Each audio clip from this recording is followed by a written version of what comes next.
What makes a title defense super controversial? When it's against an injured opponent. Cejudo, Paddy, and Aspinall all weighed in on Aljamain's title match at UFC 280, but let's kick things off with Triple C. He beat a guy with a bad shoulder. The former doubleweight champion Henry Cejudo isn't convinced at all after Sterling's controversial victory over Dillashaw at UFC 280. In fact, Triple C slammed the bantamweight champion for winning against an opponent with a bad shoulder. It all started when the Funk Master taunted Cejudo over his championship ambitions. The 33-year-old posted a picture of himself wearing a bandage with the UFC belt logo and referenced a caption directed at the former champion. He said the bandage will be the closest Henry ever comes to winning another title. Triple C, on the other hand, was not ready to let that slide. He replied by calling him out for winning over Dillashaw, who popped his shoulder in the first round of the fight. And it doesn't end there. First of all, you look like someone who ordered Whoopi Goldberg off Wish. I'm not gonna lie, guys. The similarities are uncanny, but either way, you can't really blame him for TJ's shoulder. If Dillashaw knew he had a bad shoulder, he should have pulled out of the fight.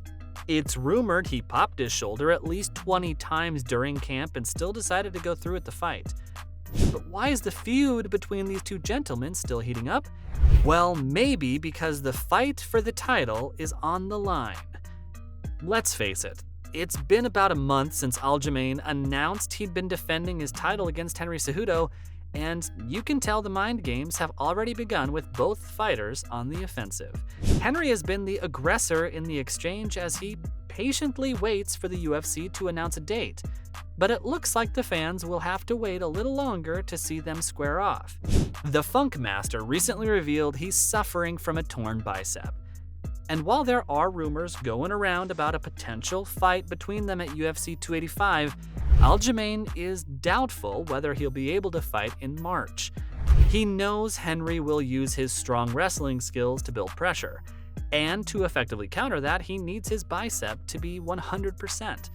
Or in other words, he pretty much shut down the idea of fighting him at UFC 285.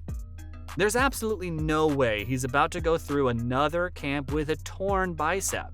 And despite the anytime, anywhere attitude, the champ is not taking Cejudo lightly. He knows Henry's conditioning will be superior. And keeping that in mind, Sterling needs to be 100% to be able to endure a grappling contest for 25 minutes. But what about Henry? Is his comeback confirmed? Well, it sure seems like it considering the rumor we're going to talk about next. He might be in the US ADA testing pool. Honestly, everyone's been so caught up with when they'll fight, but what's up with Cejudo's comeback? I think I've already mentioned this rule in one of my past videos. A fighter needs to be tested at least 6 months prior to fighting. And if Henry is to make his comeback this year, he needs to be in the US ADA testing pool by now.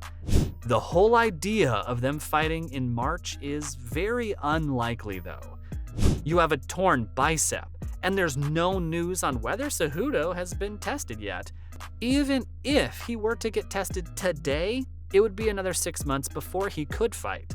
The rumor going around about him back in the testing pool is just speculation at the end of the day, and since this is the UFC I'm talking about, it's best to wait for something concrete. There are fighters who've been hinting at a comeback for years now, and maybe Henry still doesn't have a clear idea when he'll fight. The only reason he's doing all this is to stay relevant and keep the hype alive. But all this makes me wonder, is the Cejudo versus Sterling matchup really the fight to make? What about Sean O'Malley? He's coming in really hot after a win over Peter Yan, but where is he in all of this? Sugar is busy chasing revenge. You're probably wondering why there's no chatter of Sean O'Malley fighting for the title. His most recent win over Peter Yan put him in the driving seat for a shot at gold. But why is Sugar so relaxed about Cejudo fighting first for the title? Well, rumor has it, he's trying to get back at Marlon Vera, the only fighter to beat him at the UFC, the sole blemish on his record. It's heroic to say the least. But is it wise? Shouldn't he just sit back and wait for his title shot now, considering that's all he needs to do? why does he want to jeopardize his chances by fighting against Marlon? Well, believe it or not, he thinks a fight against Vera is not only bigger than him versus Aljo, but it's also the ones fans want to see. They want to see him get his revenge and level the scores before moving on to something bigger. I'm actually very surprised, because Sean is legit playing chess right now. He wants to clear the only blemish on his record before fighting for the title.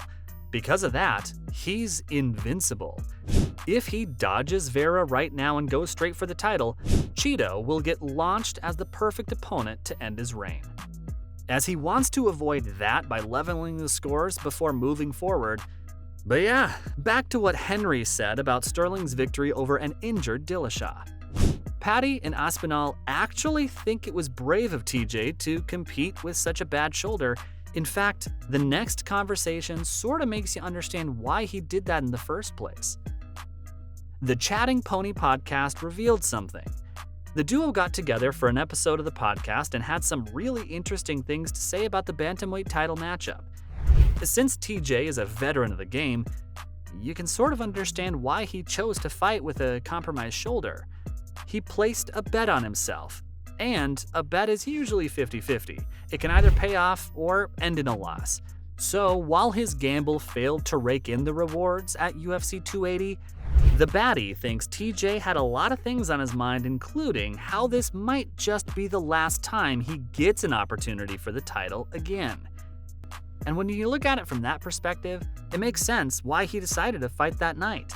TJ Dillashaw probably went into that fight thinking, I'll never get another title shot again. Aspinall, on the other hand, thinks it was his fighter's instinct that made him show up. He could have easily pulled out considering he popped his shoulder at least 20 times during camp. But as a fighter, Tom thinks Dillashaw went in the cage believing he could pull it off, and he deserves credit for that. So what's next for the 38-year-old? Retirement or a sneaky exit from the testing pool?